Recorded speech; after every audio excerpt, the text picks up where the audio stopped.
Hola, bienvenidos a la sesión número 3 de Teoría y Práctica de la Comunicación. Recordarás que en la sesión anterior, cuando te conectaste, tuvimos la oportunidad de trabajar juntos sobre las teorías que nos ayudan a reflexionar y analizar sobre los procesos de comunicación. Estuvimos viendo cada una de ellas, las más básicas. Recuerda que te comenté que no son las únicas que existen. Hay diversas teorías en la actualidad que siguen explicando toda la cuestión del fenómeno de la comunicación. Porque es algo que nos interesa compenetrarnos más, analizar y entender todas las formas de la comunicación como nosotros nos desarrollamos. Y justamente en esta nueva unidad vamos a estudiar el tema de comunicación y poder. Como puedes ver, los subtemas, los actores sociales y el uso de la comunicación. ¿Cuáles son esos actores sociales? Pues vamos a ver los medios masivos. De manera general, porque en la siguiente unidad, que también será la siguiente sesión, vamos a ver y desarrollar cada uno de esos medios de comunicación que nosotros utilizamos constantemente. Pero también vamos a enfocarnos acerca del Estado, cómo se desarrolla la comunicación dentro del Estado. Ya lo había mencionado ligeramente en la sesión anterior, en la unidad anterior, pero ahora vamos a enfocarnos. Vamos a hablar de los partidos políticos. Fíjate que tal vez tú conozcas muchas personas que no les guste mucho hablar de la política. Obviamente esta no es una clase de política, pero lo que sí vamos a hablar pertenece a la ciencia política. Vamos a hablar de cómo son los partidos en teoría. Ya en la práctica tú podrás emitir tu propio juicio, si se aplica o no se aplica.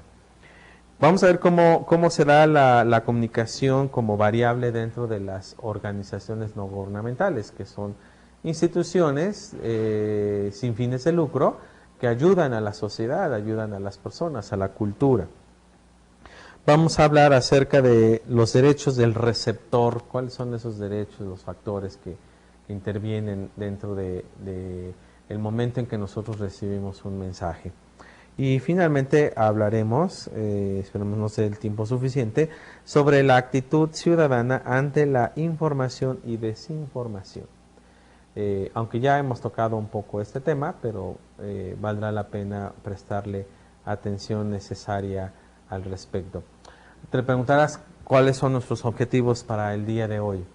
Concéntrate, el objetivo particular es que al término de esta unidad tú vas a analizar ampliamente las formas en que los actores sociales usan la comunicación. Pero de manera específica, además vas a descubrir en cada uno de los actores sociales sus mecanismos internos de comunicación con los otros. Entonces, esperemos que esta nueva unidad sea de gran expectación para ti y puedas ir conmigo en esta trayectoria. Recuerda que tienes diversos recursos materiales que te ayudarán a ampliar más la información, acude a ellos. También si tienes alguna duda sobre lo que hemos hablado en las sesiones anteriores, escríbenos un correo para que nosotros podamos atender a la brevedad tu duda. Estamos en todo tiempo prestos y listos para auxiliarte. Estamos contigo en este proceso. Yo tengo amplia experiencia en la educación en línea y de hecho he iniciado estudios doctorales justamente en educación en línea. Y quiero decirte que hay muchas escuelas que ya están ofreciendo la educación en línea, pero han dejado, uno de sus defectos que tienen grandemente, dejan solo a sus alumnos en su proceso. Aquí con nosotros no estás solo. Aunque nos separe un televisor, una cámara, aunque no podamos vernos cara a cara, aunque no podamos sentarnos a tomar un café, debido a que las distancias pueden ser muy amplias.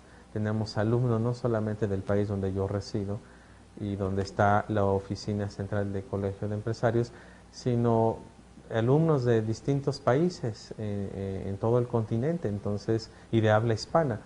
Entonces es bien difícil poder tener esta comunicación cercana. pero a través de las tecnologías, a través del correo, a través de los instrumentos que utilizamos, podemos estar cercanos a ti. Entonces no te sientas solo en el proceso, es parte de la formación profesional. Obviamente esta formación va dirigida a personas como tú, que ya tienen una autoeducación, que son capaces, son responsables de su propio aprendizaje, son autorreguladores de su conocimiento. No estamos tratando con adolescentes que todavía están esperando que el maestro les diga cómo son las cosas, sino que tú tomas la iniciativa y nosotros te apoyamos y nosotros te acompañamos en este proceso. Quizás dirás, bueno, ¿y por qué tanto palabrería respecto a esto si ya me lo han dicho en otras asignaturas? Porque esto es comunicación, justamente. Esto es un ejemplo de la comunicación, de lo que podemos hablar y que vamos a hablar ampliamente cuando estemos tratando el tema de las plataformas virtuales. Entonces, comencemos rápidamente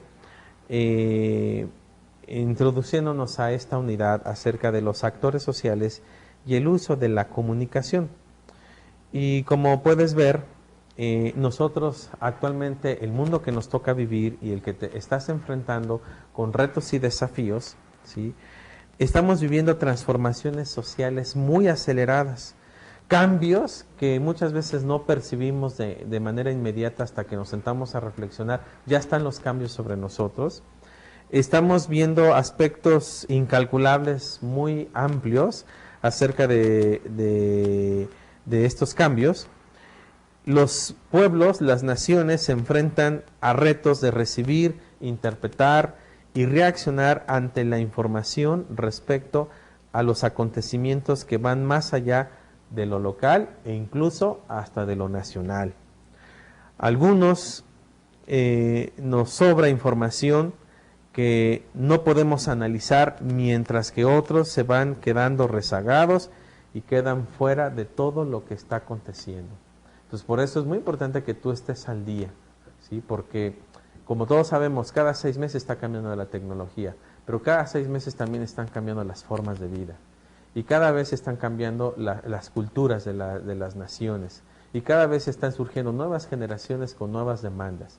De hecho, tú perteneces a una generación con unas demandas específicas, diferentes, lo cual, por eso, algunos de ustedes que ya están ejerciendo alguna actividad laboral, económica, tienen necesidad de prepararse, tienen necesidad de crecer, y entonces la opción preferencial que ahora está cercana a ti es justamente la educación virtual, e-learning, la que te ayuda justamente a darte los elementos, las competencias, las habilidades suficientes para poder enfrentar justamente esos retos, esa sociedad cambiante, los cuales los que no están dentro de esta gama y oportunidades que está ofreciendo las diversas organizaciones para el crecimiento personal, se van quedando rezagados. Así que nosotros reconocemos y te felicitamos porque tú eres parte de esa sociedad que está buscando crecer y está buscando mejorar las condiciones de vida suyas y también las de la localidad donde se está desarrollando.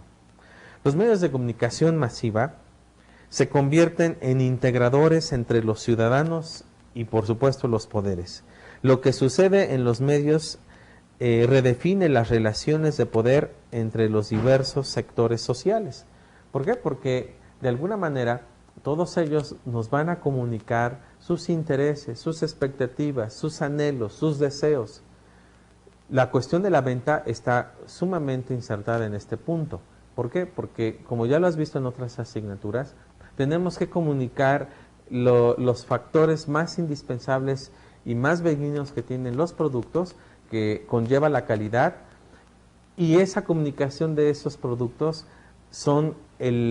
forman parte del éxito, del crecimiento potencial que adquieren los empresarios cuando están ofreciendo sus productos al público en general. Por eso, los medios de comunicación han cobrado una fuerza impresionante, porque ya no es solamente transmitir un mensaje, una noticia, como antiguamente, como nuestros abuelos que se educaron con el concepto de la radio, ¿sí? Las noticias llegaban muy tardías para empezar y solamente se comunicaba a un sector de la población. Ahora, con todos los medios masivos, estamos abarcando la totalidad de las poblaciones en distintos modos y en distintas formas. Y por lo tanto, la comunicación entonces se facilita cada vez más. Y la comunicación está cada vez más al alcance de todos nosotros. Las organizaciones sociales y los movimientos también tienden a transformarse.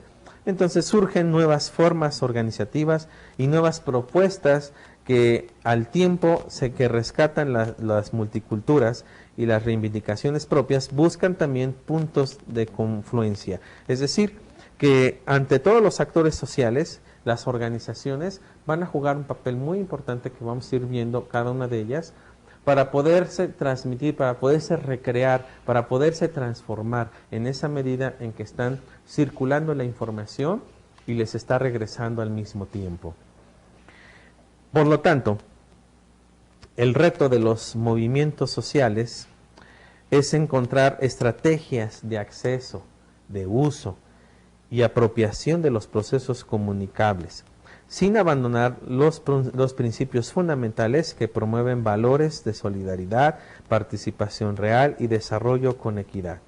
¿Sí? Porque efectivamente todos los movimientos sociales van a buscar maneras, van a buscar métodos de cómo comunicarse, pero sin embargo, una de las cosas que debemos de cuidar es la manera en cómo nosotros nos conducimos como organizaciones sociales, los fines que estamos buscando, que aunque sea un fin de lucro, eso no quita que nosotros podamos respetar la dignidad del otro, ¿no? De que lo que estamos ofreciendo al público en general o a un cierto público de clientes sea lo que realmente necesitan, sea lo que realmente requieren y les sea funcional. Es decir, no se vale que a estas alturas de nuestros tiempos sigamos ofreciendo productos de baja calidad y que engañemos a la población o a los consumidores de que eso necesitan, de que eso les va a durar y al poco tiempo se llevan una gran decepción de lo que han adquirido, con los sacrificios que muchas veces implica adquirir algún bien. A algunos les puede ser de manera más fácil adquirirlo, para otros o para muchos no les va a ser de manera fácil adquirir un bien para su servicio, para su propio desarrollo potencial. Por lo tanto, las organizaciones deben de generar también esta visión ética que en su momento lo vamos a retomar, esta parte de los valores, de los principios que nos ayudan a regirnos dentro de una moralidad pública aceptable para el bien común. Por supuesto, no es para el beneficio de unos cuantos, sino para el bien de la sociedad. Por lo tanto, vamos a estar viendo entonces cómo cada uno de los actores sociales se van manifestando y se van expresando con todos estos factores importantes de la comunicación, de tal forma que estos actores sociales van a expresar, ¿sí?, de manera pronta, de manera expedita y de manera creativa todo lo que necesitan comunicar a los interesados que son parte de su propio círculo o núcleo. Entonces te invito a que veamos cada uno de estos actores sociales y vamos a comenzar con aquellos que después en la siguiente unidad vamos a ampliar la información, ¿no? Comencemos con los medios masivos. Los medios de comunicación, fíjense como lo dice aquí en nuestra diapositiva, son el canal, y lo queremos enfatizar porque lo podemos ver desde distintas perspectivas, pero queremos enfatizarlo más a nuestro campo de estudio. Es el canal que mercadólogos y publicistas utilizan para transmitir un determinado mensaje a su mercado meta. Por tanto, la elección de o los medios a utilizar en una campaña publicitaria es una decisión de suma importancia porque repercute directamente en los resultados que se obtienen con ella. Por supuesto, quisiera aquí anotar en el pintarrón que dentro de la publicidad, una de las cosas que más ha impactado para la cuestión de la promoción de los productos ha sido los medios que tengan que ver con la parte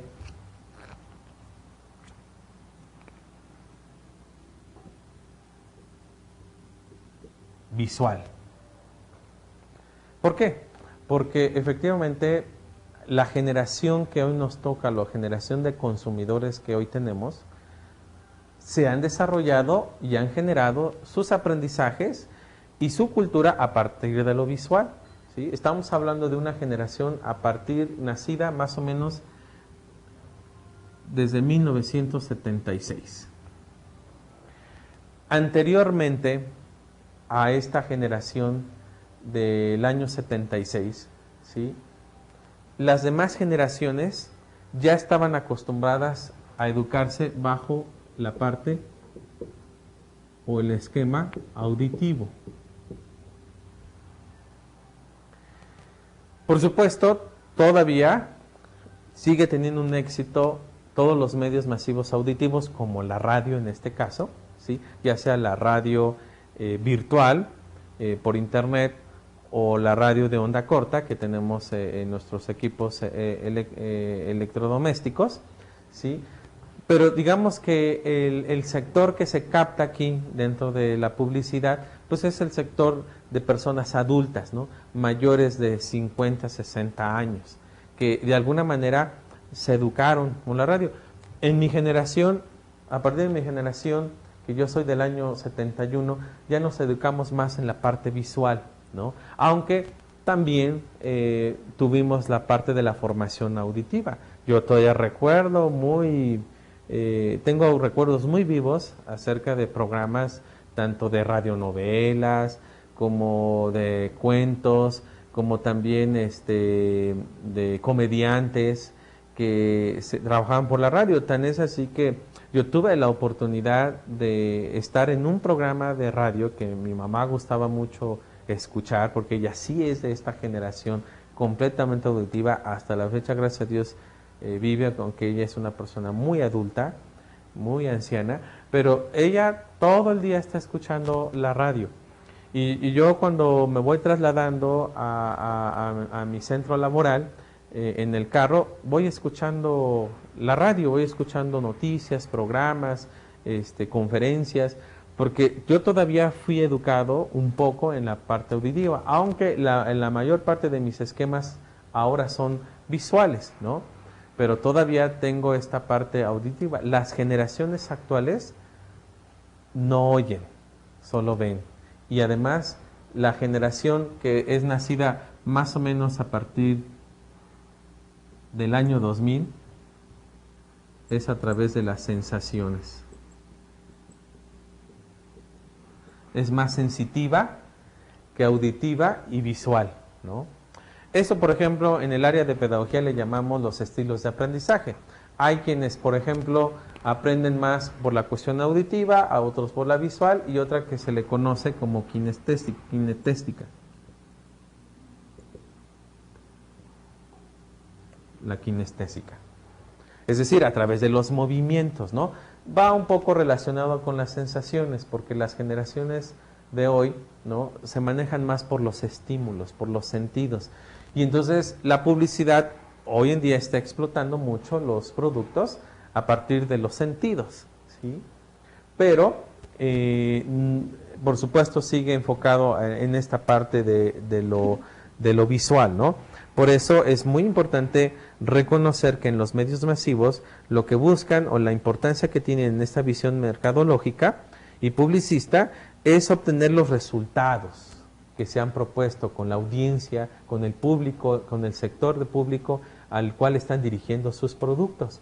Y entonces los medios establecen canales de comunicación que propiamente se vayan por la parte auditiva en menor escala, visual en gran escala, y actualmente por las sensaciones, ¿no?, y hasta en la parte kinestésica.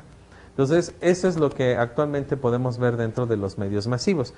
Vamos a retomar más ampliamente esto en cuanto a las funciones de los medios en otra unidad. Nos vamos únicamente a reducir a que debemos conocer cuáles son los diferentes tipos de medios de comunicación, en qué consisten, cuáles son sus ventajas y sus desventajas, la finalidad que puedan tomar para que se puedan tomar las decisiones más acertadas al momento de seleccionar los medios que podemos utilizar. Por supuesto, no vamos a dedicar mucho tiempo en esto, solamente les voy a presentar unos 3 esquemas para que resumen los diferentes tipos de medios de comunicación. ¿Sí? En primer lugar, cabe señalar que los medios de comunicación se dividen en forma general en 3 grandes grupos. Es decir, según los tipos de medios de comunicación que los engloban. Vamos a ver esos tipos o esa clasificación. La primera clasificación se denomina los medios masivos. Son aquellos que afectan a un mayor número de personas en un momento dado. Y también se conocen como medios medidos, ¿sí? Por supuesto, estos son los que nos vamos a enfocar, tanto de manera muy general en esta unidad, como en la siguiente unidad de la siguiente sesión. Nos vamos a enfocar más ampliamente en cuanto a sus funciones y su naturaleza. Pero fíjense que no solamente existen los medios masivos, también existen los medios auxiliares o complementarios. Ustedes se preguntan, pues yo nada más conocía aspecto de los medios masivos de comunicación. También existen los medios auxiliares o complementarios. Vamos a ver cuáles son. Estos afectan a menor número de personas en un momento dado. También se les conoce como medios no medidos, ¿sí? Entonces, estos auxiliares o complementarios, no todos tienen acceso. Únicamente, por ejemplo, en este caso, si tú estás inscrito y matriculado en Colegio de Empresarios, solamente tú puedes ver esta transmisión, ¿sí? Entonces, este medio es un medio auxiliar y complementario, ¿sí?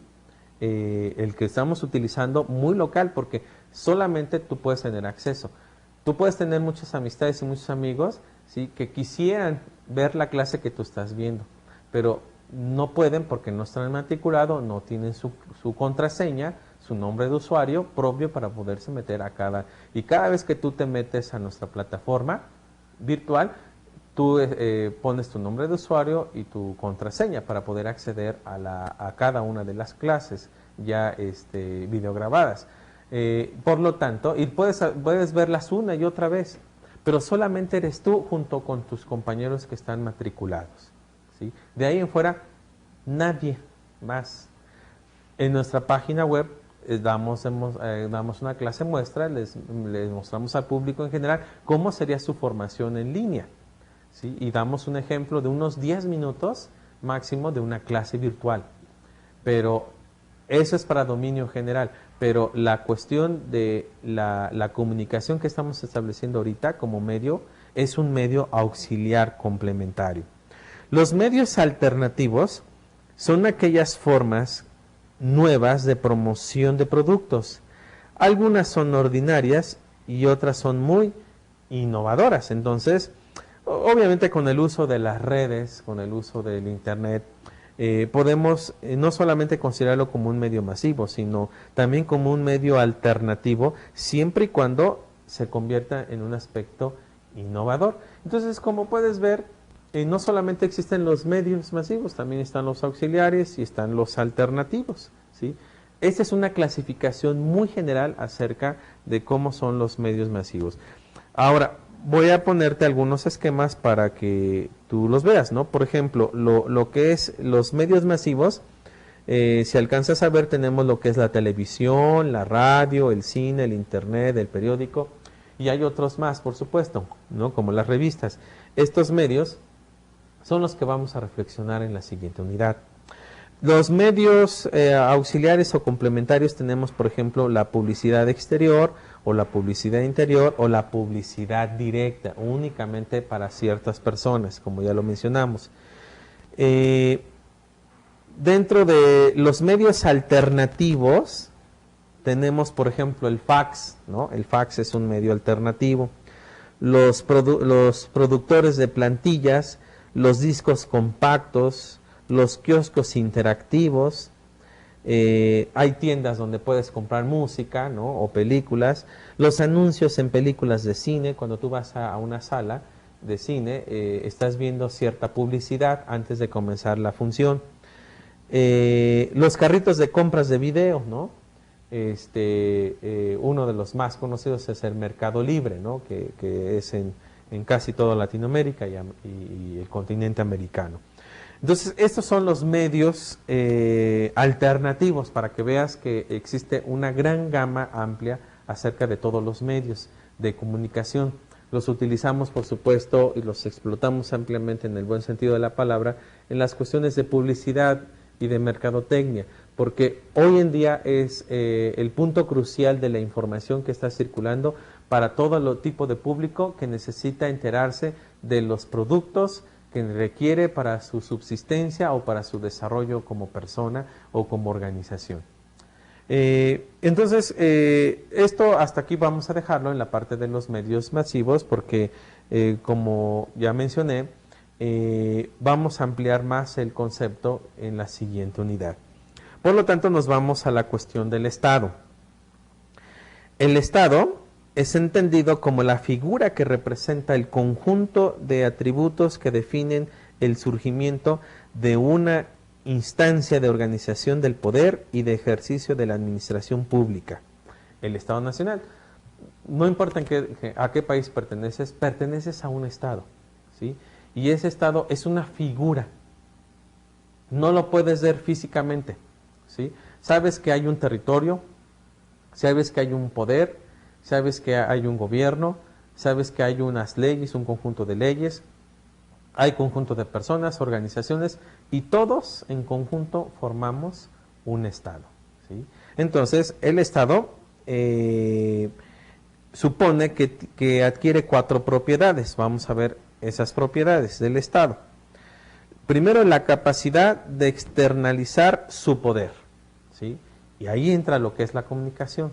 O sea, el Estado necesita dar a conocer que tiene el control, que tiene el poder. No entiendas el poder como algo negativo, peyorativo. Si bien es cierto, en la práctica social hemos visto que las personas que ostentan el poder lo han mal usado, se han beneficiado a sí mismos o han abusado de ese poder, eso no significa que el poder en sí o per se sea malo. El poder es una forma de expresión social para controlar y gobernar, ¿sí? Por supuesto, controlar a los infractores y castigarlos y promover el bien común. Entonces, esa es parte de la misión del poder. Entonces, el Estado va a ejercer un poder sobre nosotros. Por eso estamos delimitados en un territorio. Fuera de ese territorio salimos del contexto del Estado. Y entonces el Estado ya no tiene injerencia sobre nosotros, al menos que nosotros salgamos sin permiso de ese Estado. Entonces se ejerce el poder. También otra de las características es la capacidad de institucionalizar su autoridad. Entonces lo hace a través de las leyes, lo hace a través de los gobiernos, los diferentes niveles de gobiernos, tanto los supremos como los muy bajos, para poder establecer esas formas de institucionalizar su autoridad. También otra es la capacidad de diferenciar el control. Entonces el poder, por supuesto, controla las fuerzas positivas como las fuerzas negativas, para poder establecer un Estado, como dicen los abogados, un Estado de derecho, donde se garanticen las viabilidades de todos los ciudadanos, como también se resistan a las acciones que quieran infringir las leyes.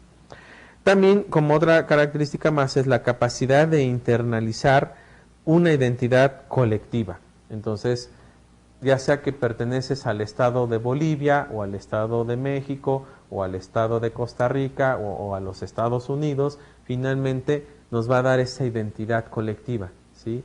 Si yo soy mexicano, entonces yo vivo en el Estado mexicano, aunque yo esté en otro país, pero pertenezco al Estado mexicano. Tan es así que mi embajada nacional en otro país me va a defender, va a cuidar mis derechos, porque forma parte de la identidad colectiva.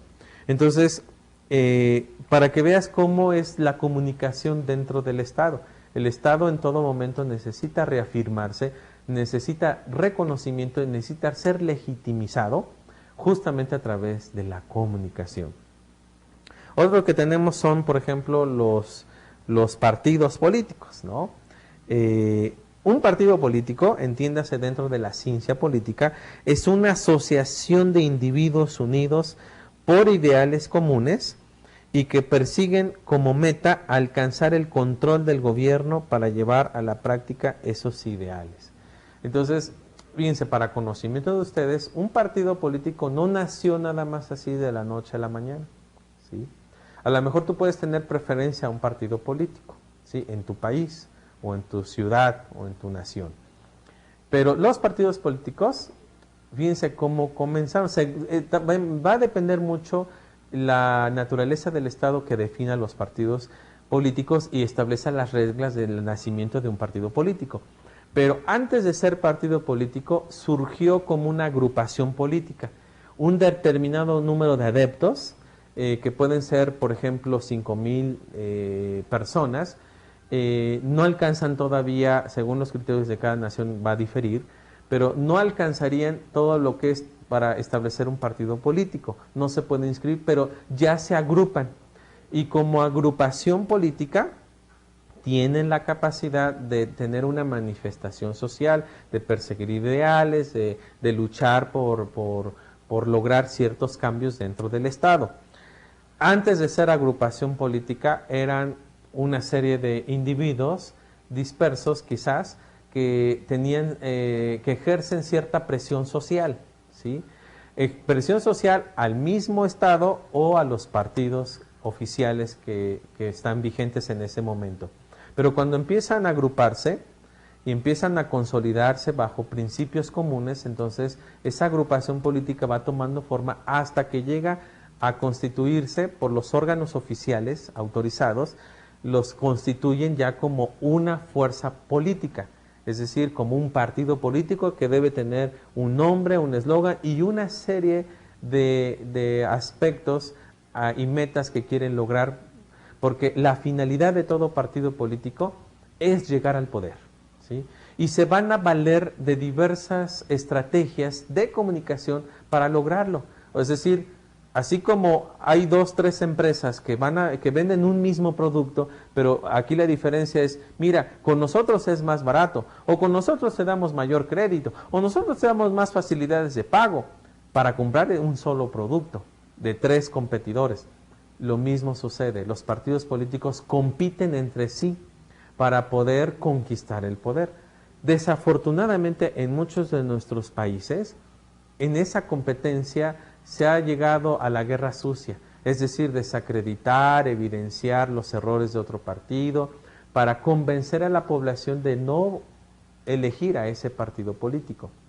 En la ciencia política no se vale ese tipo de guerras sucias, se vale la confrontación de ideas de manera positiva, se vale la promoción de proyectos alternativos para que la población los analice y pueda elegirlos.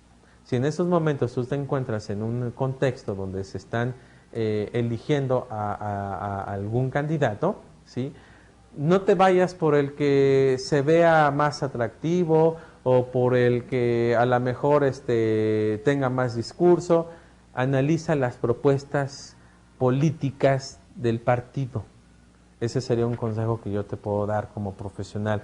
No te dejes guiar únicamente por el discurso. El discurso es comunicación, es vender, es incluso hasta mentir, porque eso para los partidos políticos utilizan la filosofía maquiavélica. El fin justifica los medios.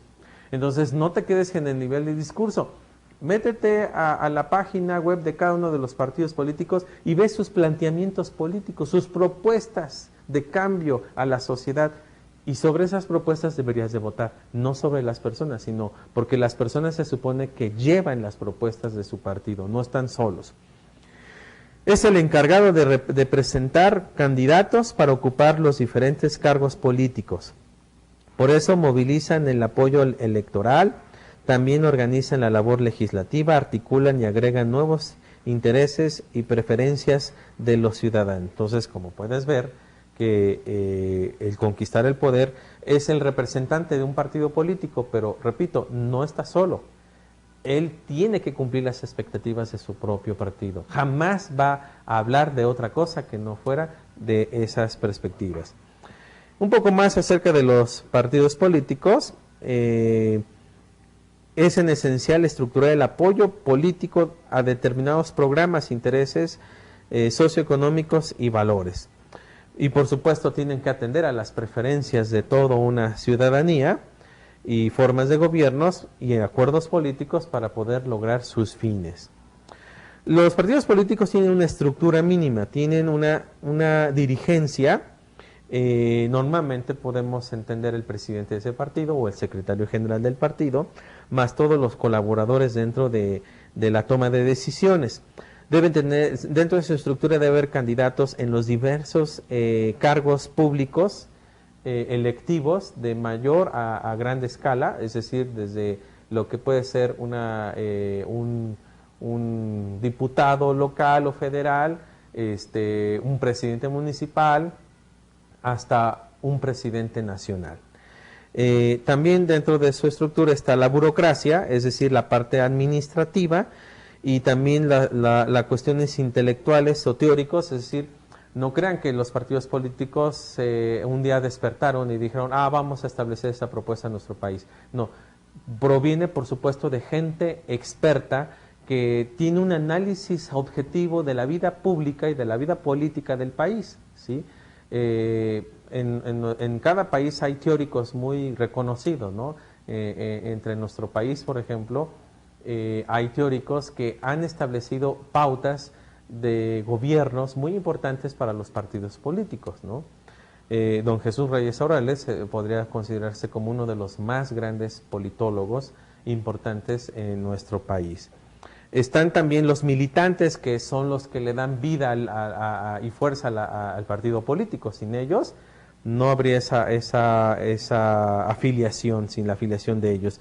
Están los afiliados y están además todos los simpatizantes, que no están afiliados, pero votan por ese partido político. Y en relación entre los medios y partidos, especialmente, bueno, pues lo que hacen es buscar el conquistar el poder, y utilizan todos los medios de información y de comunicación para poderlos lograr. En la actualidad, los partidos, al momento de determinar su organización, deben tomar en cuenta varios factores, como por ejemplo su creciente dependencia de expertos profesionales. Eso es lo que le va a dar éxito a un partido político, no lo que comúnmente o coloquialmente llamamos como la grilla, ¿no? Las encuestas de opinión también las deben de considerar, los fines u objetivos de los partidos, entre otras cosas, ¿no? Dejemos a un lado ya los partidos políticos y vamos a la parte de las organizaciones no gubernamentales.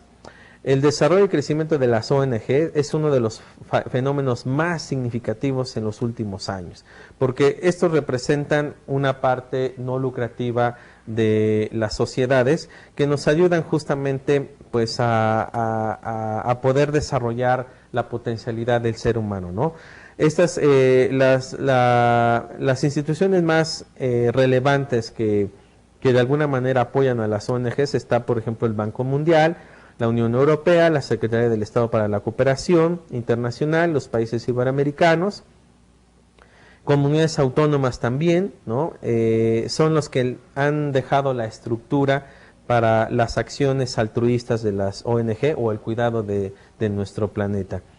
Una de las grandes fuerzas con que cuentan estas organizaciones radica en que sus miembros no trabajan para ganarse la vida, sino trabajan por una causa. Eso es muy importante. Entonces, su forma de comunicación va a ser justamente más altruista, ¿no? La comunicación entendida como elemento estratégico del quehacer de toda empresa tiene como función genérica la misión sea conocida dentro de las ONG. Entonces, hay ONGs que les importa mucho la alfabetización o la parte de la alimentación o el cuidado del planeta. La imagen es una variable estratégica para las ONG, ya que permite crear y mantener una posición sólida frente a otras formas de organización. Los gestores de la comunicación de las ONG tendrán el reto de cuidar y difundir aquellos elementos que se consideran importantes para el buen desarrollo de la actividad realizada, para situar la oferta de un marco social positivo, ¿sí? Y buena parte de esos procesos de comunicación de las ONG están dedicados a la sensibilización de la opinión pública y a la obtención de los recursos. Hay grupos, por ejemplo, los grupos verdes, que son también ONG, que han ejercido cierta presión, incluso hasta se han puesto en el suelo para no deforestar los bosques, ¿no? Cuidando el planeta. Las ONG venden una idea de solidaridad, una idea del mundo, del otro. Es decir, sus formas de comunicación van a ser siempre muy benignas, siempre van a ser para satisfacer las necesidades de una población mayoritaria. Ante eso también, ya dejando a un lado las ONG, tenemos los derechos del receptor. La responsabilidad del receptor en la comunicación masiva considera en primer lugar la formación y la educación de los usuarios en los medios a fin de que los sujetos tengan diversas dimensiones en esos procesos. El sujeto alfabetizado mediáticamente, ¿sí? Los medios masivos tienen lenguajes propios y conviene conocerlos para saber lo que quieren decir sus autoridades. Entonces, uno de los derechos es recibir la información, uno de los derechos es recibir la formación, la educación, ¿no? Por eso utilizamos diversos medios como los que tú tienes ahora al alcance. Esto tiene que ver mucho con el sujeto consciente. Los medios son un gran negocio y son poderosos. Su objetivo principal es aumentar audiencia para así ganar más dinero y poder. Así que se estudian los medios como instituciones sociales. También hay que generar, uno de los derechos del receptor es ser sujeto crítico, ¿sí? Los medios a veces esconden ideologías y las tratan de imponer. El sujeto, por lo tanto, debe desarrollar esa parte crítica dentro de la comunicación. También uno de los derechos del receptor es convertirse en un sujeto activo, ¿sí? Es decir, no solamente recibir la información y quedarse ahí, sino también actuar en base a lo que está observando y la información que le están generando. Como también ser un sujeto social, ¿no? En donde la interpretación de los mensajes depende también de las mediaciones sociales, ¿sí? Es decir, un sujeto que está inserto, que todo lo que hace tiene efectos sociales muy determinantes. Tenemos, por otro lado también, la actitud ciudadana ante la información y la desinformación. Podemos afirmar que la evolución de la sociedad de la información está respaldada por las revoluciones tecnológicas, eso ya lo hemos afirmado.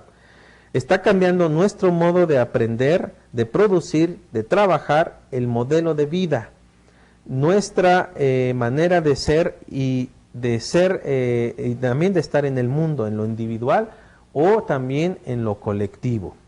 La sociedad de la información no precisa una de las reglas de funcionamiento, ya que otra cosa es que no nos gusten, pero las reglas del mercado, la burocracia, los intereses de los grandes grupos económicos, ¿no? Son los que marcan la pauta. Ante el cambio progresivo de los distintos elementos que conforman la sociedad, ¿sí? Nos enfrentamos a entornos de mercados abiertos. Como también así, una sociedad capaz de producir y consumir contenidos masivamente, porque las nuevas tecnologías permiten agilizar y almacenar esta producción y en este rápido intercambio influyen en todas las facetas de su actividad, la económica, la organización social e incluso, como ya lo mencionamos, en la política. Por lo tanto, es necesario aclarar una realidad sobre el Internet y sobre la llamada sociedad de la información. La sociedad de la información e Internet como un motor básico en el desarrollo y generalización de esta información es simultáneamente la sociedad de desinformación, ¿sí? Porque no todo lo que tú veas en las páginas web son información que ayuda, también puede ser una desinformación, es decir, una información que no te ayuda, ¿sí? Hay páginas en las cuales no es muy recomendable consultar aspectos académicos. Si tu buscador es Google, busca la parte académica. Ahí encontrarás información más fehaciente y información que pueda apoyarte más académicamente. Y bueno, una de las cosas que nosotros podemos ver es que la saturación de información multiplicada por las nuevas tecnologías no garantiza el conocimiento de la verdad ni el descubrimiento de las informaciones censuradas. Por eso es muy importante, como lo vimos en los temas anteriores, desarrollar la actitud crítica, el sujeto crítico. Ese es uno de tus derechos que tú tienes al ser el receptor de la información. Y esto va unido a que una de las actitudes es que no solamente recibas la información, sino que también seas capaz de analizarla, transformarla y comunicarla de la mejor manera. Buscar aquellos aspectos que rompan la armonía social, ¿no? Y desecharla y promover aquella información que, por supuesto, ayuda mucho al crecimiento personal.